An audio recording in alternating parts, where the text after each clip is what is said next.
Section 4. You will hear a lecturer discussing the history of people's beliefs regarding whether the Sun or the Earth is at the centre of the solar system. First, you have some time to look at questions 31 to 33. Now listen carefully and answer questions 31 to 33. In the night sky, the stars appear to revolve around the Earth, rising in the east and disappearing in the west. The Earth itself seems solid, fixed and stable, and such common sense perception suggests that the Earth is the centre of the universe. This is known as geocentrism, with geo meaning Earth, and all pre-modern civilizations drew this conclusion.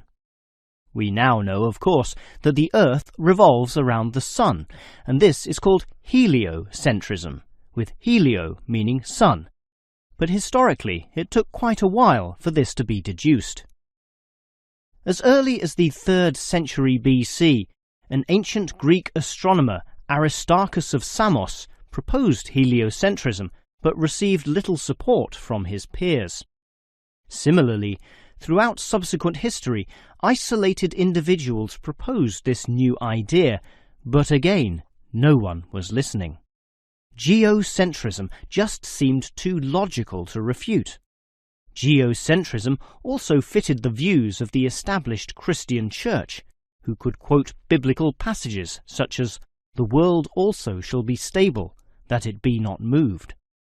Those who dared disagree were subject to accusations of heresy, often with dire punishments to follow. The trouble was, as the night sky was observed more closely, that simple revolution of the stars proved not so simple at all. In relation to the other stars, some steadily wandered in given directions, then sometimes reversed for months, and disappeared altogether. They were called planets, meaning wanderers. In addition, the position of the Sun and Moon altered slightly over the year, and comets, those mysterious glowing spots, would come and go. In order to predict the motion of the planets and accurately serve the primary purpose of navigation for sailing ships, increasingly elaborate mathematical models were needed, a sure sign that something was not quite right. Before you hear the rest of the lecture, you have some time to look at questions 34 to 40.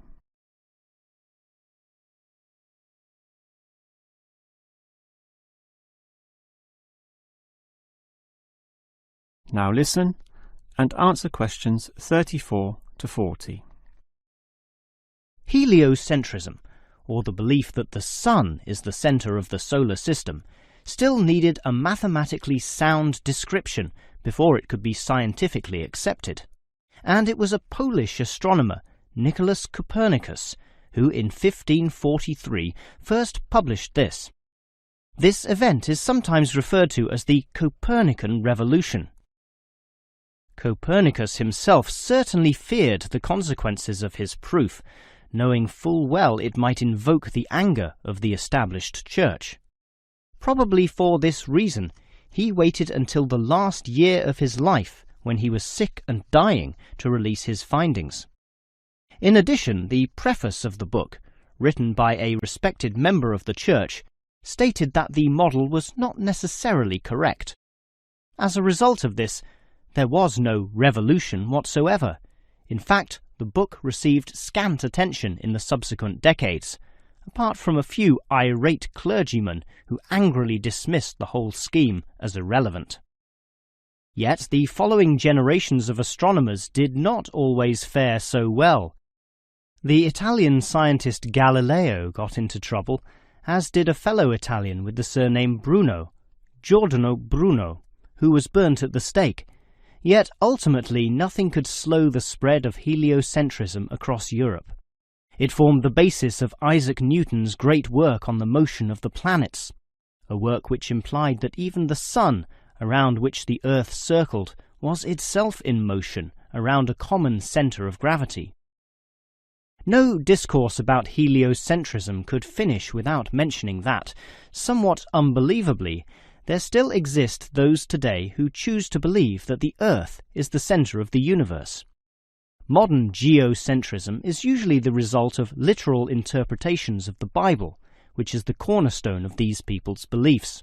They, therefore, also believe in creationism, that is, that a God created everything, and while we may smile at this, it is sobering to consider that surveys have revealed that up to 10% of British people, 12% of Europeans, 20% of the USA, and 25% of the Middle East still hold the belief that the sun revolves around the Earth.